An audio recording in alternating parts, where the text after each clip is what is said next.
श्री परमहंस आश्रम धारकुंडी सतना द्वारा संचालित हमारे YouTube चैनल मानस बोध सत्संग को सब्सक्राइब करके सनातन संस्कृति के प्रचार में भागीदार बने।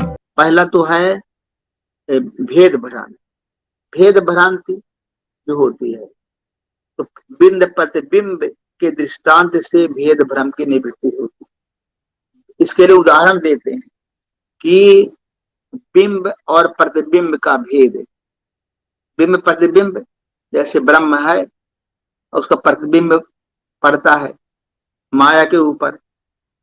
जैसे कोई वस्तु उसका प्रतिबिंब नहीं पड़ता, सूर्य का प्रतिबिंब जल पर पड़ता है तो सूर्य दिखने लगता है। ऐसे ही ब्रह्म का प्रतिबिंब पड़ा माया के ऊपर तो माया बन गई। तो उसको कहते हैं भेद भ्रम। भेद, अब हम उससे अलग हो गए, हम उससे परमात्मा से हम अलग हो गए है ना। अब परमात्मा का जो प्रतिबिंब है ये माया में पड़ रहा है।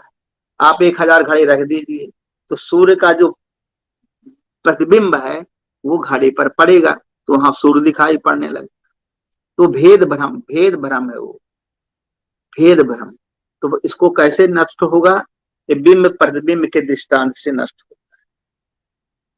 बिंब प्रतिबिंब के दृष्टांत से भेद भ्रम नष्ट होगा। जैसे अब भेद भ्रम क्या है? ईश्वर और जीव का भेद। ईश्वर और जीव में भेद है कि नहीं? जबकि जीव भी ईश्वर ही है। जीव, ईश्वर और परमात्मा तीनों एक है, लेकिन तीनों में भेद है। तीनों कहते भाई जीव कभी नहीं कह सकते कि मैं ईश्वर हूं। जीव अलग है, ईश्वर अलग है, भेद है कि नहीं? तो ये कहते हैं भेद भ्रांति। ऐसे जीव का परस्पर भेद, जितने जीव हैं सब एक दूसरे से नहीं मिलते।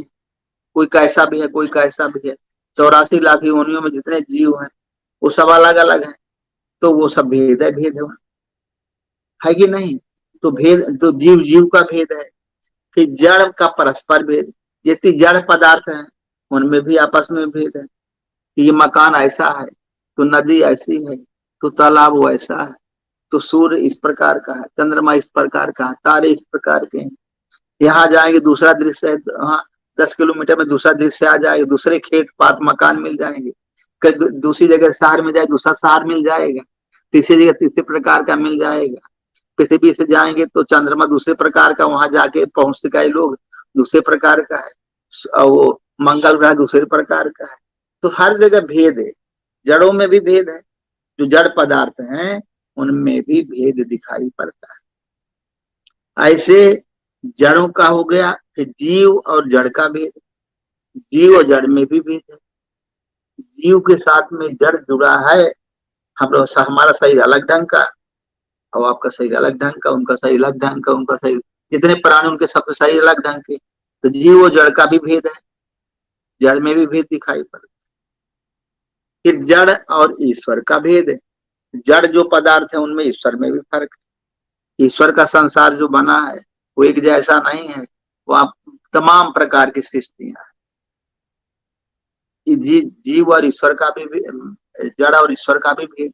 ये 5 भेद है, 5 भेद। तो कहते हैं कि